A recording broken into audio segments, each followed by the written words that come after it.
Voilà, on retient justement Habiba ici sur ce plateau. Habiba, rebonjour et bienvenue. Merci, Madame Arlette. Alors aujourd'hui, justement, ces 5 questions, c'est avec vous. Excusez-moi. 5 questions, c'est avec vous. Et c'est une interview avec Madame Linda Kabombo Tumba, qui est entrepreneur, speaker et auteur de plusieurs livres. Justement, on l'a reçu hier. On a voulu parler justement de la question liée à la femme. Alors, il y a une des questions qu'elle a évoquées, s'agissant du 8 mars. Est-ce que depuis qu'on parle de concept de l'égalité de chance, parité, est-ce qu'aujourd'hui en République démocratique du Congo, c'est visible, on peut le sentir? Alors, c'est dans ce terme qu'elle a répondu justement. On peut suivre un des extraits. On prend déjà la première question, c'est ça? Avec grand plaisir. Voilà, on regarde. C'est un thème qui tombe à point parce qu'il est planétaire et le fait aussi qu'il parle d'innovation technologique, je pense qu'il se réfère au mouvement. Donc, à l'époque, nous avons connu le Covid où tout devenait complètement digital. Donc, il faut l'introduire à partir de notre pays aussi pour qu'il se généralise parce que pour le faire, pour connaître cette innovation, il faut absolument passer par l'éducation, par la formation. Il faut également qu'on ait les possibilités de pouvoir l'étendre dans les villages. Il faut donc de l'électricité, il faut du matériel, des logiciels, il faut des ordinateurs, il faut des téléphones. C'est nécessaire de se mettre. Le changement est là. Peut-être pas au Congo, on ne sent peut-être pas encore ces changements, mais dans d'autres pays occidentaux et même dans beaucoup de pays africains, je pense que cette parité 50-50 et tout dans le secteur professionnel, par exemple en Afrique du Sud, au Kenya, quand vous y allez, vous allez vous rendre compte que beaucoup de postes stratégiques sont occupés par des femmes. C'est vrai qu'au Congo, le travail il est encore énorme parce que quand vous regardez dans la politique, les femmes sont représentées en minorité. Quand vous partez dans certains secteurs professionnels, les femmes sont représentées en minorité.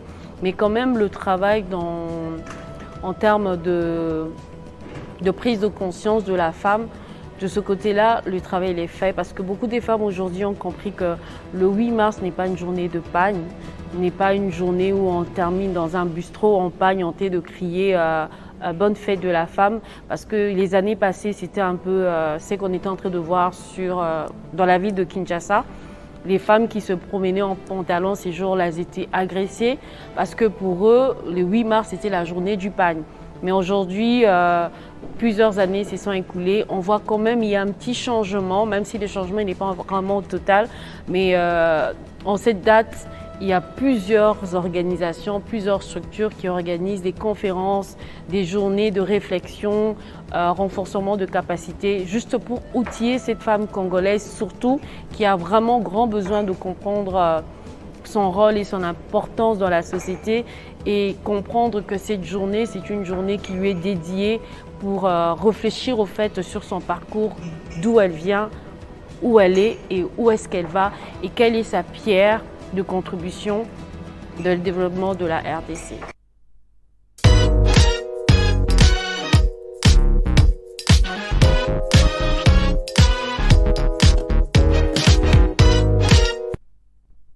Voilà, justement, ça c'était la première question avec Madame Linda Kabongo. On reviendra encore sur ce secteur économique. Est-ce qu'aujourd'hui on peut dire que la femme rivalise avec l'homme? Alors si on peut parler que la femme rivalise avec l'homme, à titre personnel, je dirais non.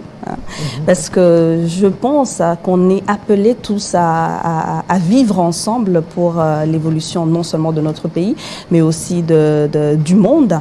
Alors rivaliser avec l'homme, catégoriquement non. On a besoin de ce beau vivre ensemble pour émerger justement. Elle a répondu, c'est aussi la question qui lui a été aussi posée. Qui lui a aussi été posée, mais avant de prendre cette question, j'aimerais revenir sur la première question.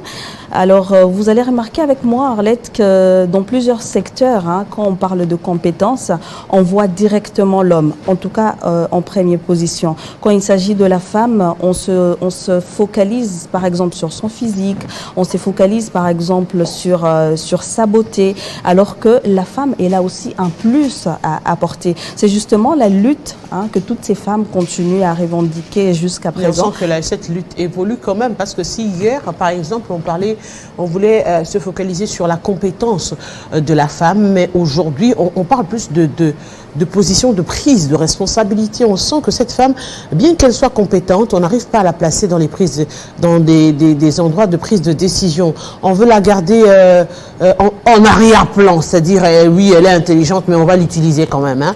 On va pas lui donner assez de responsabilités, sinon elle va se prendre un tout petit peu la tête. C'est-à-dire le combat est un tout petit peu évolutif. Justement, en fait, c'est là où ça dérange Arlette Boutella, parce que jusqu'à présent, même pour qu'une femme, dans certains secteurs, pour avoir un travail, elle est harcelée sexuellement pour obtenir par exemple le travail. Ça, c'est une question que toutes les femmes devraient dire à haute voix et dire non à ce cycle qui continue d'évoluer justement.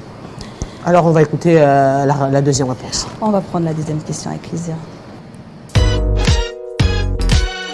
Bon, moi, je ne dirais pas que la femme rivalise avec l'homme. Ça, c'est déjà quelque chose sur lequel j'aimerais marteler. La femme ne se bat pas contre l'homme, elle ne se bat pas pour prendre la place de l'homme. Du moins, la femme que moi je suis, je ne me bats pas pour demain bannir l'homme de la société et régner toute seule. Non, parce qu'on a besoin de l'homme dans cette société. Nous, les femmes, on ne peut pas se battre seul, l'homme ne peut pas se battre seul. On a besoin de cette complémentarité de ces deux sexes opposés. Et moi, je dirais que la femme aujourd'hui, elle a juste compris, la femme congolaise, elle a compris que dans certains secteurs, ça je le dirais, c'est vrai que dans certains secteurs, il y a un grand travail, mais comme dans le secteur dont vous avez cité, je pense que cette femme, elle a juste compris que j'ai des talents, j'ai du potentialité et je ne dois pas croiser les bras, je dois apporter une pierre au développement de mon pays. Et donc, la femme ne se bat pas contre l'homme. Ces femmes qui pensent se battre contre l'homme, s'il vous plaît, vous ne vous battez pas contre l'homme. On se bat contre les lois et les coutumes qui asservissent la femme. On se bat contre toutes ces lois qui empêchent la femme de travailler, de devenir autonome. Parce qu'en travaillant, en étudiant, cette femme devient instruite et elle aide même ses enfants dans l'éducation. Et parmi ces enfants, il y a même des hommes qui demain vont diriger le monde. Mais s'ils ne sont pas instruits, ils ne sont pas éduqués. Si cette femme elle n'est pas outillée, elle n'a pas les bonnes informations, la bonne formation pour éduquer ses enfants, pour soutenir même son mari qui travaille, elle qui reste à la maison, je ne vois pas comment cela est possible. La femme aujourd'hui a besoin d'être instruite parce que l'homme actuel, il a besoin d'une femme outillée, une femme instruite, une femme qui sache comment l'assister dans ses batailles, dans ses combats de la vie.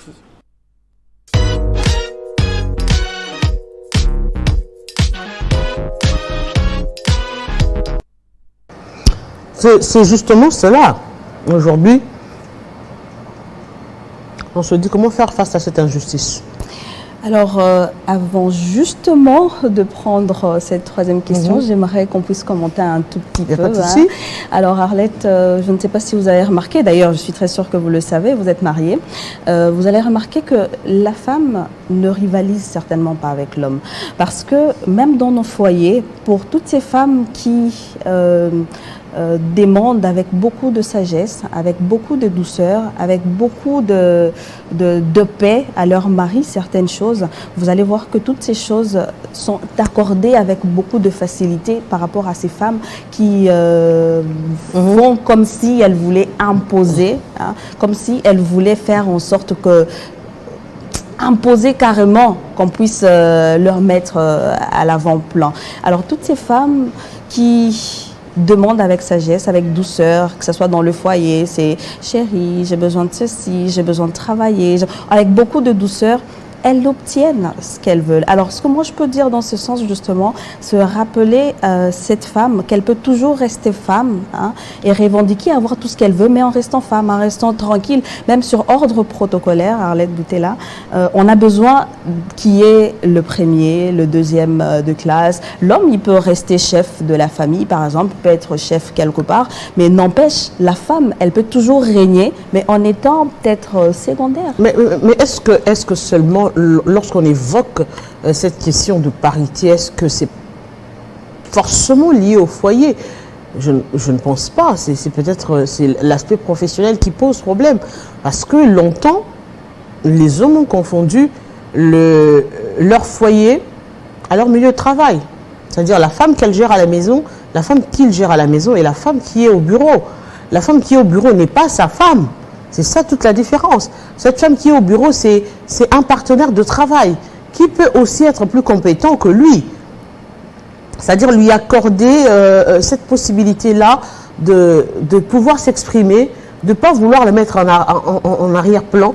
C'est justement ça le problème. Parce que très souvent, vous allez vous retrouver avec des hommes qui ont tendance à penser qu'il peut te gérer comme il gère sa femme à la maison. C'est ça justement le problème. Alors que ce n'est pas le cas. On est au travail, je ne suis pas votre femme, je suis votre partenaire, je suis votre collègue de travail. Donc s'il y a des ordres à donner, donnez-les à la maison. Si on est au même point d'égalité, en fait, si tu n'es pas mon supérieur, ne me donne pas des leçons comme si j'étais ton épouse à la maison. C'est ça en fait la différence qu'on voudrait qu'il y ait dans la société. C'est-à-dire même quand vous voyez quelqu'un, un homme, qui répond très mal à une femme dans la rue, et lorsque la femme veut lui faire voir que vous n'avez pas à me répondre comme ça, c'est les autres hommes ou encore les autres femmes dans la rue qui lui disent « moi c'est pas le baraboïti ». Mais non, je ne vous connais pas, vous n'avez pas le droit de me mettre mal à l'aise. Je suis en droit en tant qu'être humain de pouvoir revendiquer. Alors, on veut vous contextualiser, donc on veut prendre le contexte du foyer et le ramener partout où on va. C'est un tout petit peu ça le problème. Bon, peut-être c'est aussi dans la manière de revendiquer, Arlette, parce que je suis toujours, et je continue à marteler qu'une femme qui sait revendiquer, qui sait dire certaines choses avec calme, en étant douce, tranquille, même si elle est dans ses droits, elle n'est pas obligée de hausser forcément le ton. Qu'est-ce qui gêne dans ce cas? C'est le fait d'hausser le ton, que les hommes ont l'impression qu'on les intimide, ou c'est le fait de dire des choses vraies? C'est probablement la question de hausser le ton. Ça doit forcément déranger parce qu'un homme, pour lui, il se dit être chef. Mais les hommes, ça les gêne pas de hausser le ton à tout moment et n'importe comment. Il y a toujours ces malaises qui continuent. On peut prendre la troisième question. Il y a à boire et à manger sur ces questions. D'accord, on regarde.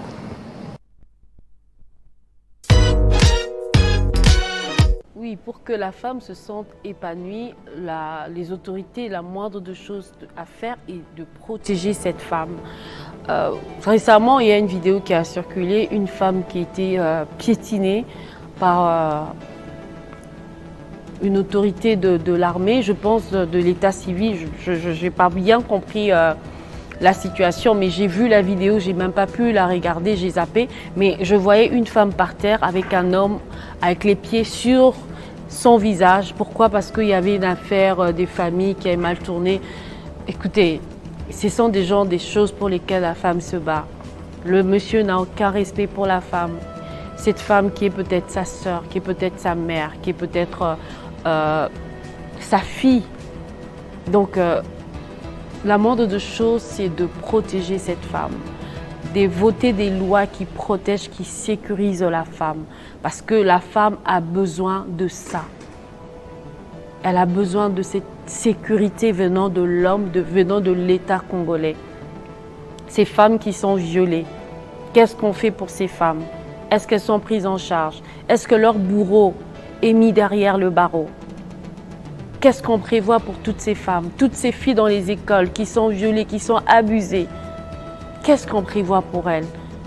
Et c'est dans ce sens-là que je pense que l'État pourrait accompagner toutes ces femmes victimes des violences sexuelles, violences conjugales, Parce qu'aujourd'hui, c'est une monnaie courante au Congo. Il y a beaucoup de femmes qui sont violentées, qui meurent sur le toit marital à cause des coups venant de leur mari. Qu'est-ce que l'État fait pour protéger ces femmes, ces mères, ces filles des autres? Est-ce que leurs bourreaux sont mis derrière les barreaux? Est-ce qu'ils sont interpellés? Et donc, s'il faudrait lancer un appel, je pense que c'est orienter les choses sur les violences sexuelles faites à la femme.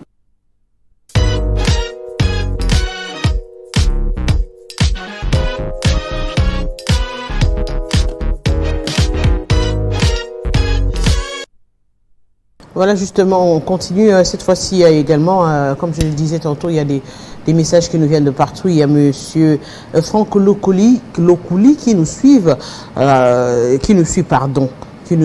depuis sa résidence. Il nous dit « Heureuse et sublime journée de nos chères femmes, source de notre identité humaine et de l'humanité. Gros bisous fraternels. » Grand merci à vous, monsieur Franck Lokouli, qui nous suit sur Télé 50. Justement, quand on doit parler des violences, elle a évoqué cela.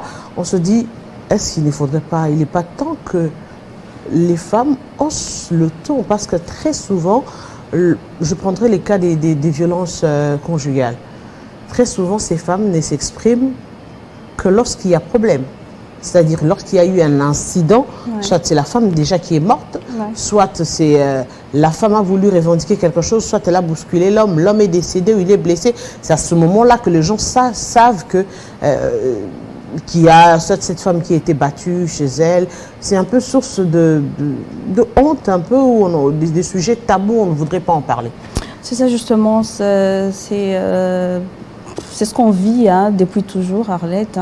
Alors nos mamans, en grandissant, même nous en tant que jeunes, on nous dit toujours quand vous êtes dans votre foyer, il faut supporter la femme. Elle doit avoir un gros cœur, elle doit avoir la grandeur de supporter certaines choses. Et c'est vraiment en RDC, particulièrement, peut-être en Afrique aussi, c'est quand la femme elle est arrivée à un niveau, elle est vraiment au bout, elle est en train de vivre comme si la mort allait survenir, allait surgir le lendemain. C'est là qu'elle dénonce, c'est là qu'elle parle. C'est une chose que toutes ces femmes devraient peut-être à la base, quand elles constatent qu'il y a de problèmes, quand elles constatent que ça va arriver à un point où il y aura peut-être mort d'homme, il y aura tout ça, qu'elles puissent tout simplement dénoncer. Alors quand elle a parlé de loi, justement, allant dans le sens de la protection de la femme, le seul problème que je trouve, il y a de lois certes en RDC, mais le problème c'est l'application de ces lois. Il y a de textes qui protègent la femme, il y a de textes qui appellent à ce que la femme soit prise en considération, que la femme soit sécurisée, que ce soit dans le milieu professionnel, que ce soit dans la société. Mais vous allez constater que c'est l'application de ces lois qui pose problème en RDC. Elle a soulevé la question de la femme qui a été piétinée par un agent. A été virale, en tout cas, oui, non, mais sérieux, c'est déplorable. Déjà, quand un homme se donne ce courage de le faire, c'est-à-dire qu'il n'y a pas de loi, justement, en RDC, non, ça n'a pas de sens. C'est aussi ce que je disais, c'est aussi ce dépassement, cet oubli de faire la différence. Très souvent, on peut dire c'est des habitudes qu'il a prises, qu'il le fait peut-être régulièrement à la maison. Arriver sur... il ne se gêne pas, quoi. C'est des choses peut-être qu'il fait au quotidien, où on n'a pas su dénoncer avant, où on n'a pas su le faire, arrêter l'hémorragie avant. Voilà que ça dépasse justement les limites. Oui, parce que si la femme, elle prend courage un peu plus tôt, si on se levait tout le jour en train de dénoncer certaines choses, vous allez voir que les hommes seront un peu plus tranquilles dans leurs actes. Alors, on va passer justement à la minute d'information pour revenir sur les titres d'actualité, toujours avec vous, de l'autre côté du plateau, pour prendre justement les titres de l'actualité. L'actualité d'ailleurs qui est évolutive. On va prendre ces titres et revenir avec vous pour terminer les 5 questions de l'actualité.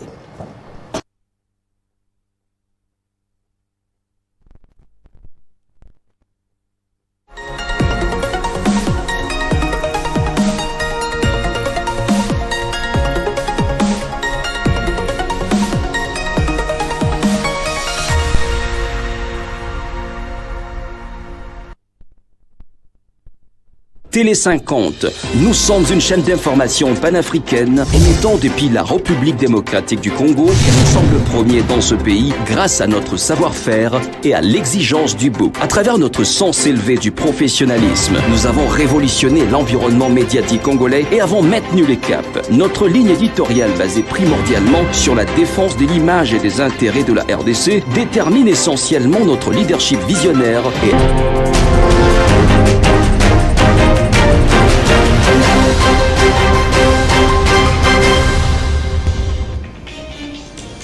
Parlant insécurité, énième hypocrisie de la rébellion du M23, à peine annoncée à travers un communiqué de presse, le cessez-le-feu de la rébellion du M23 est en même temps violé. Ces mouvements qui a annoncé la journée de mardi un cessez-le-feu effectif conformément à la demande des autorités angolaises qui ont assuré la médiation entre Kinshasa et ce rebelle qui assure une énième favorable à la base. Pendant ces temps, certains villages se vident de sa population la nuit allant du lundi à mardi 7 mars, fuyant la barbarie du M23 et particulièrement dans le village de Kirima, Kibingu, Kachalira, Walanda et Kibirizi pour trouver refuge à Kanyabayonga et Rundi, affirme Katembo Moindo Désiré, élu de Rutshuru. Pendant que le monde célèbre aujourd'hui la journée internationale de droits de femmes en République démocratique du Congo, le thème national pour cette journée fait allusion à l'éducation numérique égalitaire pour la paix et l'autonomisation de femmes et filles en RDC. Au Maniema, l'on constate 2605 cas de violences sexuelles entre janvier et février dernier. À Salamabila, Myriam Laroussi, chef de mission adjointe de cette organisation internationale, a livré ce chiffre. Elle a indiqué que le MSF a recensé 4446 cas de violences sexuelles dans toute la zone de son intervention. Le cardinal Ambongo, reconduit parmi les 9 cardinaux conseil du pape, le mandat du précédent C9 ayant expiré, il a ensuite nommé le membre de la nouvelle équipe chargée de l'appui pour réformer le curie et gouverner l'Église universelle, rapporte Vatican. Et puis sur notre continent, plusieurs soldats somaliens ont été tués mardi dans l'attaque d'une base militaire revendiquée par le Shebab de Janay Abdel, une ville du sud du pays repris en janvier aux islamistes radicaux, ont déclaré de sources militaires. Voilà tout pour la Minute Info. Merci à tous de l'avoir suivi. L'actualité reste en continu sur Télé 50. À très bientôt.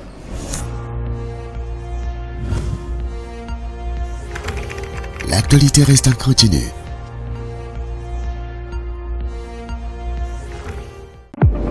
Contactez la rédaction Télé 50 partout où vous êtes.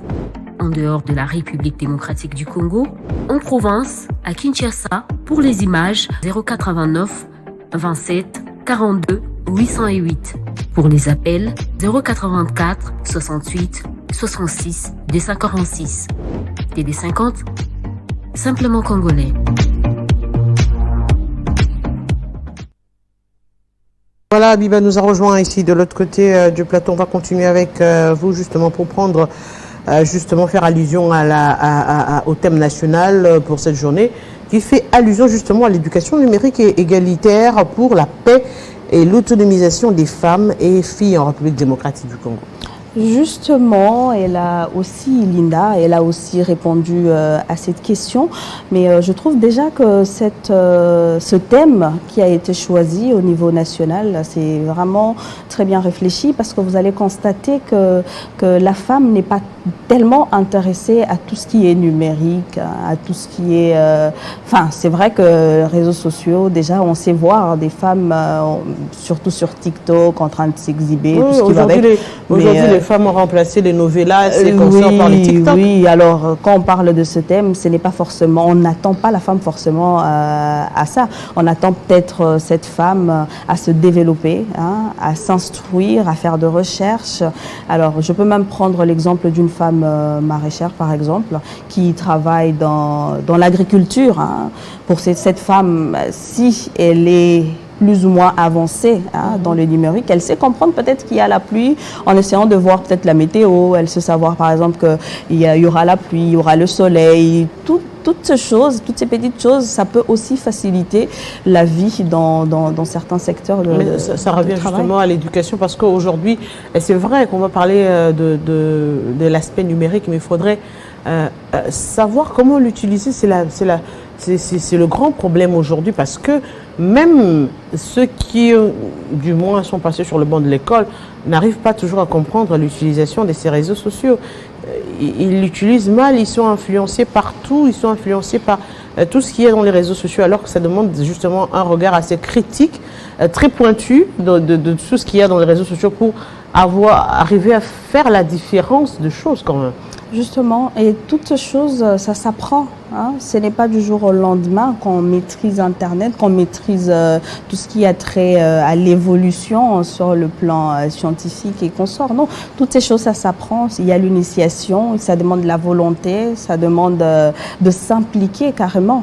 Donc, elle a répondu certainement à cette question. On va prendre ta réponse.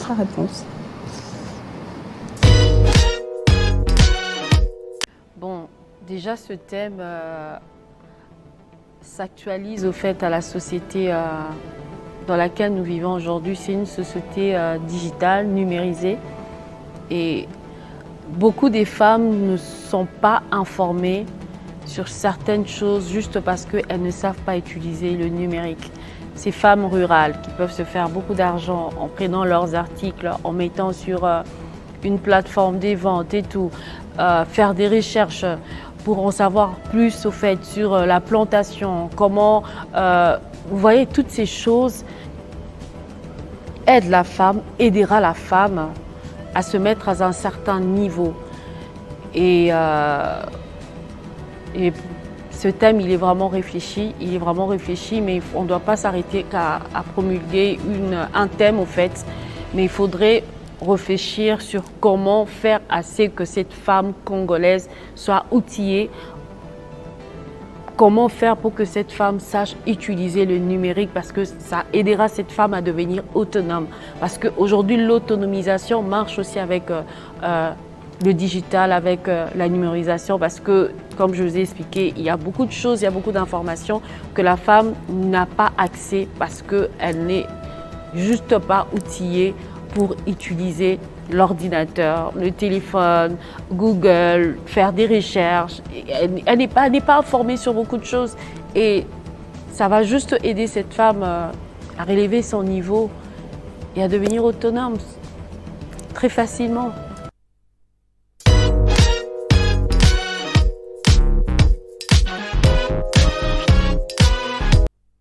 Voilà, justement, puisqu'on parle de cette autonomie, est-ce qu'il n'y a pas lieu aujourd'hui d'arriver à faire comprendre la femme que le numérique, ce n'est pas seulement les réseaux sociaux, c'est aussi l'Internet? Oui, non, mais c'est possible. Tout ça, ça doit passer par peut-être une campagne de sensibilisation ou tout simplement l'autoprise en charge. Parce que la plupart des gens pensent que lorsqu'ils consultent TikTok, ils consultent WhatsApp, ils consultent Facebook, ou encore il est sur, je sais pas, Instagram, Twitter, et on se dit oui, je suis dans le numérique, ouais. Je consulte également. Alors que c'est différent, par exemple, lorsqu'on consulte des sites appropriés pour justement s'informer, des sites appropriés pour par exemple correspondre, par exemple les mails. Il y a ces gens qui sont tout le temps dans le TikTok, mais il n'a jamais eu des mails, il n'a jamais envoyé un mail à quelqu'un, il n'a jamais reçu de mail, il n'a jamais même pensé avoir un boîte mail. Non, mais tout ça, ça passe par l'autoprise en charge, ça passe par la prise de conscience. Si cette femme aujourd'hui se décidait de... Parce qu'il y a déjà des gens qui arrivent à se faire de l'argent à travers Internet. Il y a des gens qui vendent en ligne, il y a des gens qui, à partir de la maison, qui peuvent faire un package d'argent en étant à la maison, juste sur Internet. Donc c'est vraiment, la femme doit se prendre en compte en se prenant tout simplement en considération, hein, et c'est fixer des objectifs assez clairs, assez orientés, et c'est facile d'y arriver. C'est plus facile pour l'homme que pour la femme, parce que la femme n'est pas elle est, je sais pas, je pourrais dire, elle a des contraintes, elle a des contraintes tout au long de son parcours. Par exemple, je dirais, il y a ces femmes qui, par exemple, je dirais, un homme peut établir son expérience, peut dire non, je veux vivre ça pour 5 ans. Il peut l'atteindre sans problème. Mais la femme peut arriver à ce que elle se fixe des objectifs, par exemple, tels en plein milieu, elle est enceinte. C'est déjà quelque chose qui peut retarder ce processus-là, qui peut repousser un tout petit peu sa vision. C'est des choses qui arrivent quand même à la femme qu'il faudrait aussi prendre en compte et tenir compte de tous ces aspects de choses. Oui, vous avez raison, mais je vais directement peut-être prendre votre exemple, parce que vous êtes aussi dans la même état, vous êtes enceinte et consort, mais ça ne vous empêche pas d'être ici maintenant. Vous êtes là peut-être depuis 7 heures, hein, en train de préparer la matinale des 8 heures, mais ça ne vous empêche pas de le faire, hein. Donc c'est vraiment la volonté. On a besoin de cette femme, un état d'esprit, de la volonté, hein. Elle doit savoir ce qu'elle veut, elle doit savoir là où elle va, hein. Et clairement, il y aura toujours des choses qui vont la booster, qui vont la donner la force et la détermination pour faire ce dont elle a besoin ou pour réaliser quelque chose dans la vie. Alors, on va prendre la 5e question qui est plus... on va prendre la 5e question. Là, elle a tourné un peu sur des conseils, hein, assez pratiques, hein, pour la femme, pour essayer de sortir de ces caucus de victimisation et consorts. On va la suivre. Moi, le conseil que je donnerais à toutes les femmes congolaises, elles doivent d'abord savoir, en fait, je ne lance pas seulement un appel aux femmes congolaises, à toutes les femmes qui pourront écouter cette vidéo, qui pourraient me suivre, elles doivent comprendre qu'elles sont des actrices, au fait. Il faut passer de l'étape de victime à l'étape de actrice. Dans le sens où le changement va commencer par vous.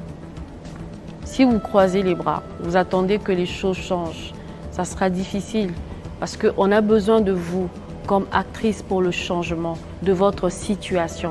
Alors levez-vous, comprenez la raison de votre existence, pourquoi vous existez, votre mission sur Terre. Entrez dans votre destinée et c'est là que les choses se bougent et c'est là que les choses s'échangent.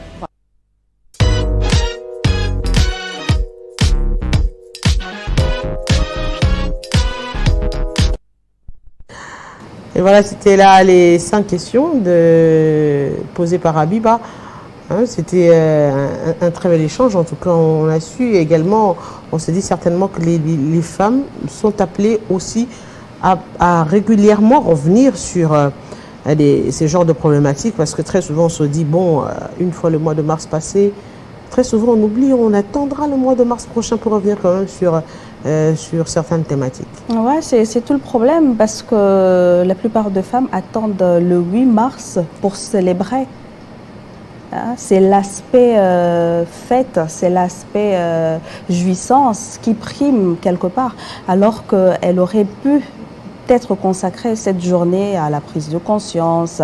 Bon, pas forcément le 8 mars, hein, ça doit être un exercice peut-être de tous les jours, parce que cette femme, elle continue seulement à miser sur célébrer le 8 mars, c'est être en pagne, hein, c'est sortir, être le long des rues, de terrasses. Vous allez en voir aujourd'hui, hein, elles sont là en train de célébrer et tout ça. Elles doivent justement sortir de ce concept. Mais lançons également que ça a diminué un tout petit peu.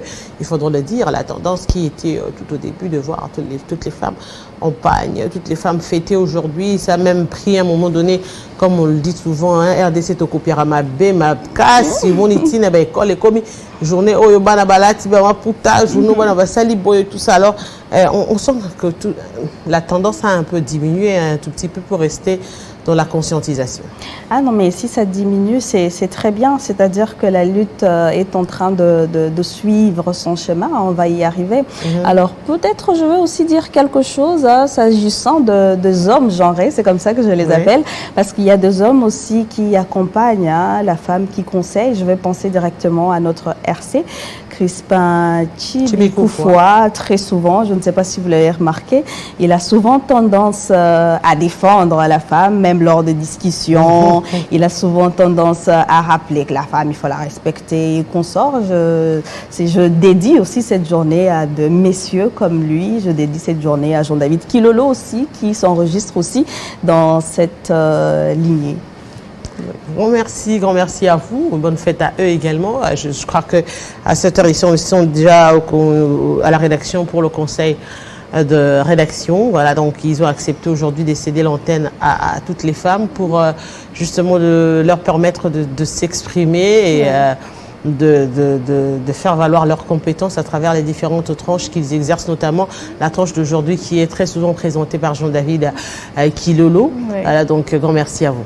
Merci Arlette Boutella, c'était avec un grand plaisir. Et nous, on va continuer cette fois-ci pour prendre certaines vidéos, question de se détendre un tout petit peu, parce que comme l'a dit, avec le numérique, il y a des gens qui sont les réseaux sociaux, qui sont également en train de prodiguer quelques conseils, de parler justement de la femme, de promouvoir la femme. Ça me rappelle d'ailleurs, je dirais, le fable de La Fontaine, je sais pas, attendez, je sais plus trop, ça fait tellement d'années, je dirais ce conte ou cette récitation de femme noire, femme africaine, ô toi ma mère.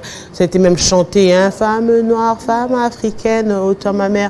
Je pense à toi, femme de champ, femme de rivière, femme.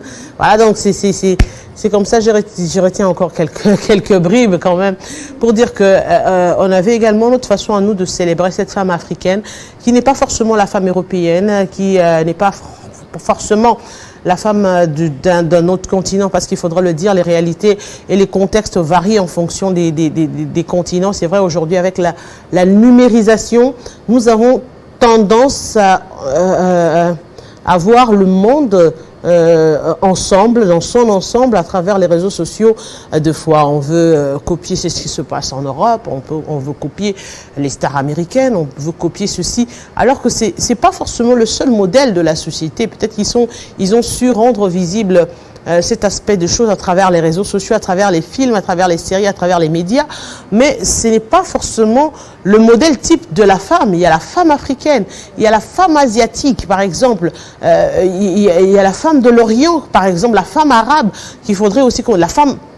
Donc, vous voyez, c'est tous ces aspects au-delà des continents. Il y a les femmes sont diversement vues, par exemple, à travers la religion, à travers les pays qui ont des traditions assez complexes et aussi compliquées. Le tout se résume justement par le respect des droits des femmes, tout simplement, qu'elles soient d'ici ou d'ailleurs. Elles ont droit à ce respect-là, à cette considération de la part de la société, de la part de l'homme et de la protection surtout de la part de l'État. Grand merci à vous une fois de plus. Allez, on continue avec les vidéos.